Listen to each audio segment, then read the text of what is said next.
Pagbasa ikan sa Santos na Ebanghelyo sumala ni Lucas.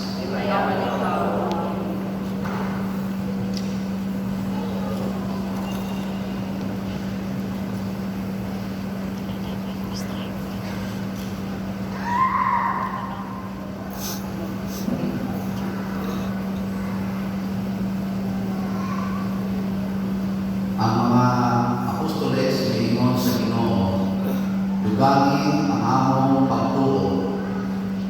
Ug ang Ginoo mitubag, kuno na kamoy pagtuo kaingog kadako sa liso sa mustasa, makasugo kamo sa kahoy nga si kumoro, malunta ka ug balhin sa dagat, ug kini mutuman kaninyo. Pananglitan adunay usa kaninyo nga may sulutoon nga nagdaro o nagatiman sa mga karnero. Inikabot diha gikan sa uma, ingnon ba nimo siya? Pagdali diha aron mukaon ka, dili gayon. Imo hinoon siya ingnon, andama ang ako manihapon, o niya pagtapis o silbihi ako, umaniini ikaw na usap ang kaon. Ang usap ka sa luon, dili angay pasalamatan tungod sa iyang pagtuman sa suko. Dili ba? Mausap ka mo. Kung nakabuhat na kamo sa tanan ang isuko kaninyo, ingnan ninyo, mga sulugoon kami, o nagbuhat lamang sa among katungdanan. Ang Ebanghelyo sa Ginoo.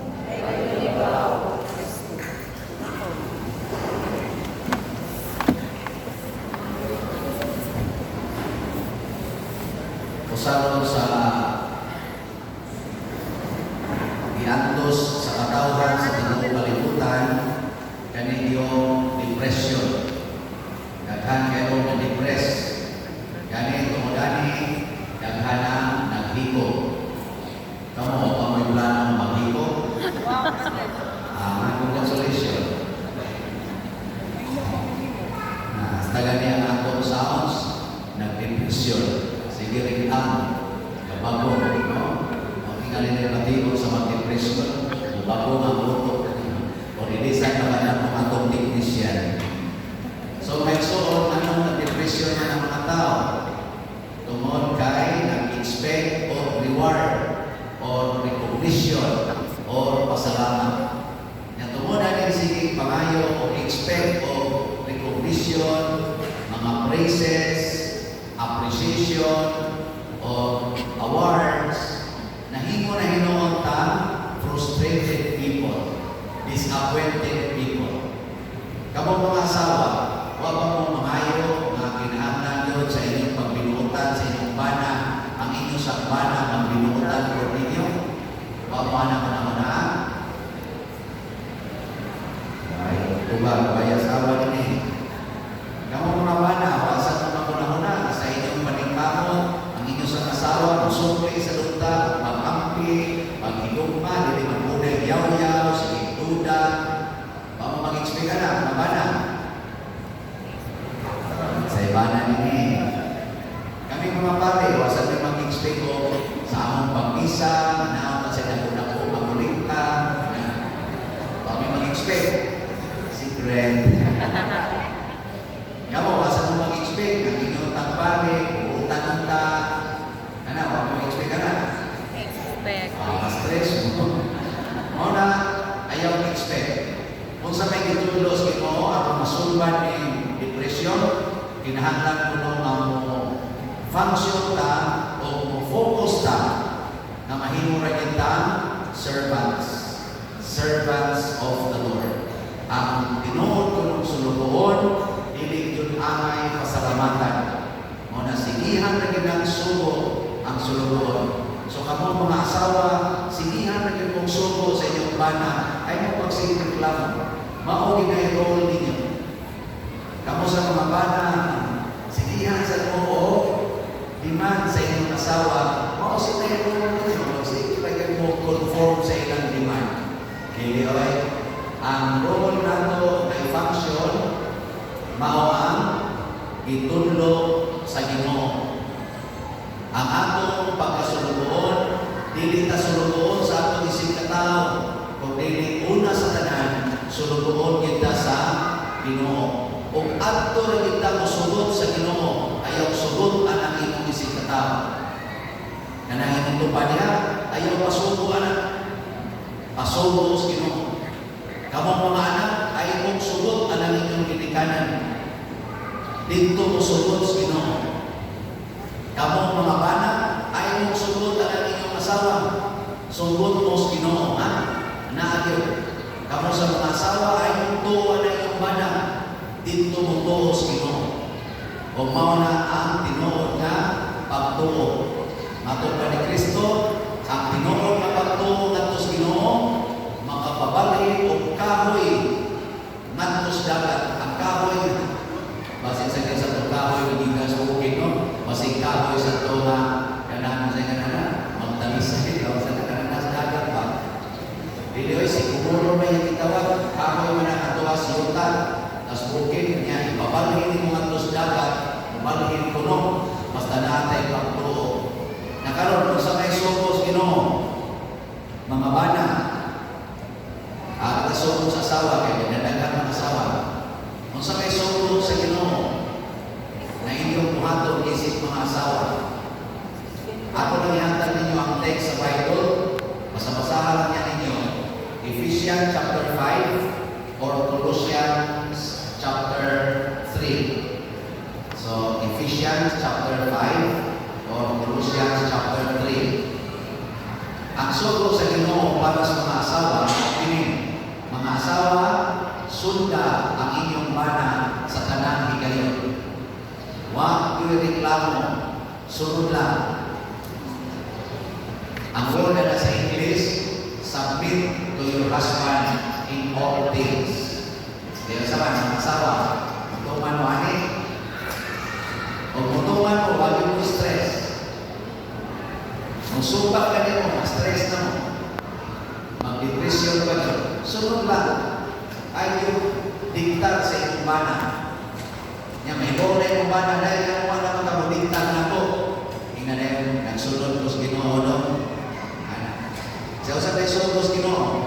Ingon ng Ginoo na sunod yung tika. Ako na, sunod yung tunimo. So, ininglakaw sa iyong bana, kadoon at sugalan, sunod ka. Ingon yung bana, anong sunod na kanako? Sunod sa Ginoo. Ingato niya sa ignanan, sunod ka. Ana. Yang wato siya siyang kabit. Sunod sa ka. Ngayon na yung bana, ano ka na mong buwan? Sunod mo din. Uli nga ito dahil, isa ko ito ng pumito ko rin mo, mutuo ko sa Ginoo. Yang sunod sa Ginoo, sunod mo din mo. Di sunod mo din mo. Labaw mo din ka sa Ginoo din. Yang sa may mahitap mo sa imong bana, kung wato na sa sugalan, di na mo sugal o maayo, di magpaglingin na nimo. Pero wag ka mabadlo, naala ka diya. Kung ato sa kasingganan, di sa na buhay kong inom. Maglingin mo na, hindi ka anas pagkala, oh, di mo ba? Nahas ko. Labaw na yung wato na sa kapit, di na mo dayo na, monitor na. Eh, mula daw siya, di mo sa kaka, ano ni ka pa rin mo ba yung nasa, hindi ka pa doon. Ana, saya mamulit tayo. Pagyaw-yaw na, wag po ba? Yang penting sila na siyang kabit. Sus, buyong at wag-wag na po. Hindi mo pumalahos. Yang may masang kabit, pumulahos na nila ka na rin. Malinda na ang kabit. Alis na na, pulahos ka na siya. Na ikaw sa asawa, sa siya pumatol. Lahos. Kinigsoon niya sa kwarto, suot siya sa kwarto. Pagkanawa, di ba di naman na yun? Adi mo mga kuyo. Kuyo mo. So muna yung sa asawa, ha? Huwag ireklamo kung pinahagyan na ang inyong bana magwawon, mahimong buutan. Ang inyong bana na daghang binuang, huwag na kinay binuang. Mura nagkahoy, malis dagat. Kamo sa mga bana, kung sa pasirol ninyo, naagyan ko niya sa Ephesians chapter 5. Ningon niya, mga bana, ang pingin ninyo ang inyong asawa, madiling mapulingan. Sama ka nag-amping si Kristo, ang bana sa simbahan, nag-amping siya sa simbahan, nga dili makasala. So ang mga bana diya ay mao'y mag-amping sa asawa aron dili makasala. Makasala ang inyong asawa, mga bana, kamo'y maimpyerno. Tama? O yun, suma. Nagkaroon, asawa ng mga bana, aron dili kayo makasala inyong asawa. Inyong sundon ang tanan na gusto sa inyong asawa. Ang ano mo maningot yan, ang bana ninyo. So ang bana niya ay, ang asawa usapin sa bana. Pero ang bana, magsige sa pangutana sa asawa, dahil sa may gusto ni mo. Gusto ta ko nga agad kasbay. Sige, agad kasbay. Ako, usunod ni mong bana, ang iyong asawa, kasbay. Kasi gusto ni mo dahil, noro yung tata, solo sa kanto. Na, mo na yung buhaton, isip bana. Dilihoy, ang imong asawa, ay musunod mo na mo, dan ang tos pagmangko. Ikaw mo'y uda, isip bana, ngadto sa pagrosaryo, ngadto sa pagsimba, sa paghimo mga kaning pilgrimage, o muateno mga marriage encounter, mga recollections, seminars, nga pang-Kristohanon. Ang bana ginuda, hindi kay pasagdan ng asawa, ang na noon, malibilang na magpari. Ang may bana, masuot mas pare, ang pare na may malibilang. Huwag yan sa niya asawa. Ang man rin, hindi sila usapin na mo. Kaya ito, usapin na man rin, hindi mo balansing. Okay. Kuyong ang bana yun, mo'y mula sa pamilya, kay kamuman ang aligis pamilya. Ang ama sa gano'n mo yung pamilya nga ito sugalan, gano'n mo yung pamilya nga ito sa tarian, nga ito sa tukitanan, nga ito sa inanan, nga ito sa yubanan. O ito lang, ito mong manahan. Makasahan ang imong asawa. Ikaw na may manubag, makasahan. Naglago ka mo na ko, nabanan, sige, punungan ka na lang eh. Arin na lang ko sa role sa ginikanan, nga ito sa mga anak. Naalam mo na Ephesians chapter 5, Colossians chapter 3. Kung sa may suros Ginoo mga ginikanan, nga ito sa inyong mga anak. Ningon ang Ginoo, mga ginikanan, ayaw palabutan ang inyong anak, kay basig mawadaan sa paglaon. Parents, do not provoke your children so that they will not be discouraged in life.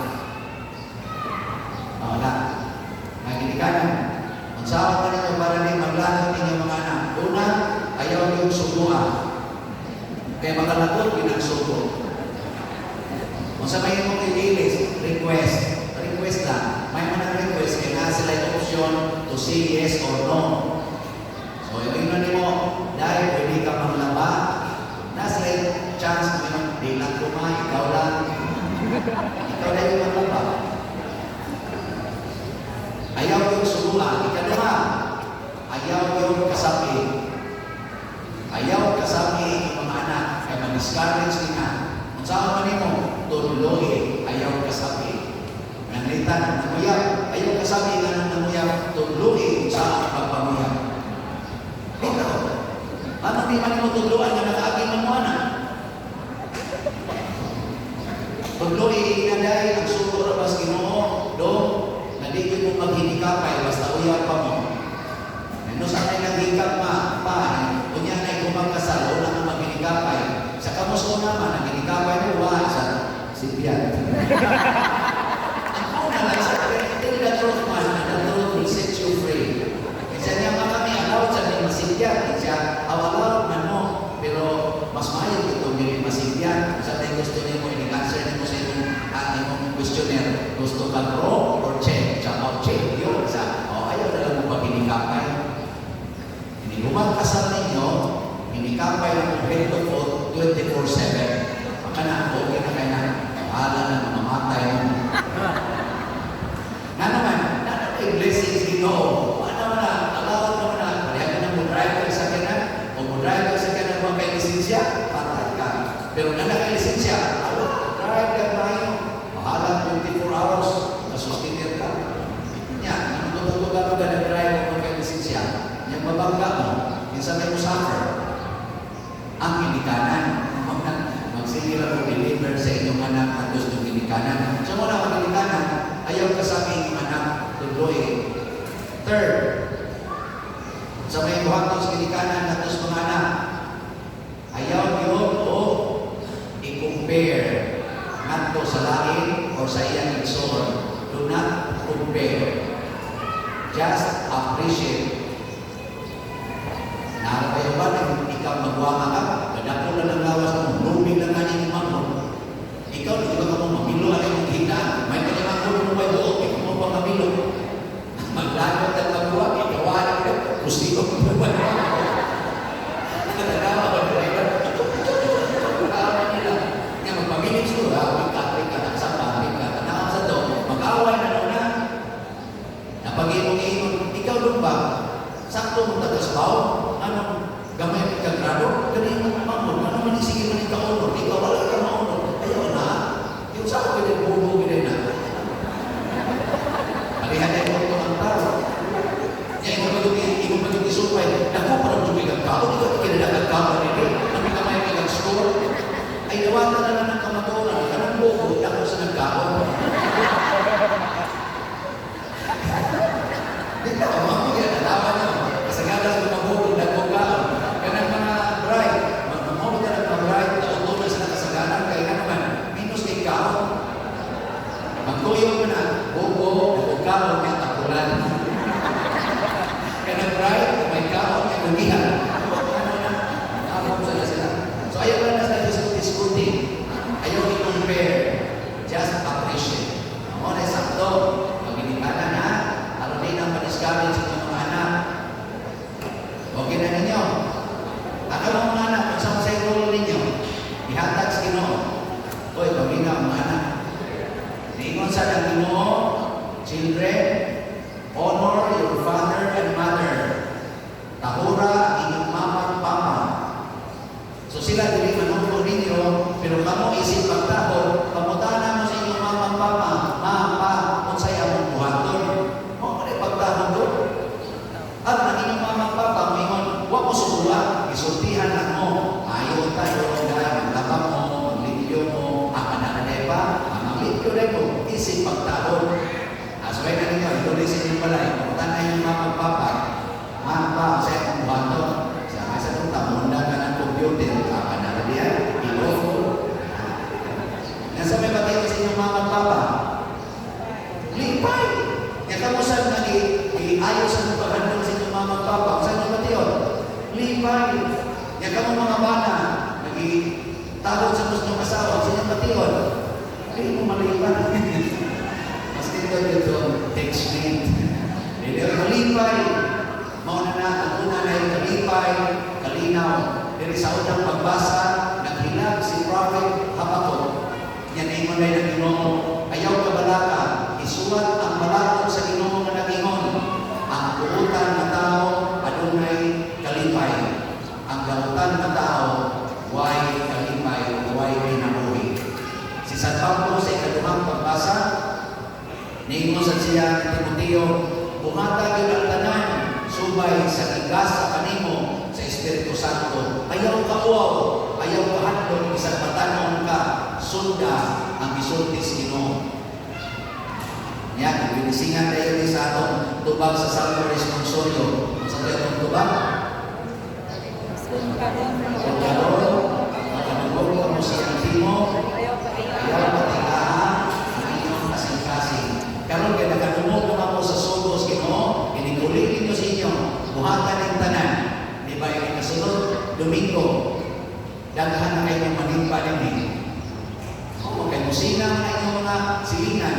Kaysa una, kung sige mong pagkasabang, karoon di naman. Mayroon yung silingan, ano di naman na sila niya bubot. Kaysa, tuman na sa sugos, sige mong simba sa amanimpa sa gagawin, para di na sa tabag-bubot. Manimpa na na din eh. Nanimpa sa pare. Kakulit ka sa na.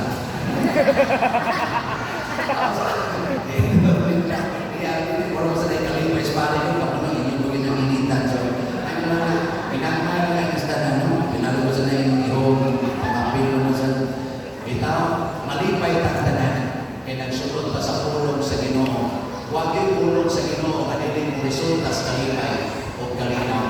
Mga sundo na to siya, hindi na to sundo ng ato yung personal o selfish na mga planos kinabuhi. Manindog ng tanan.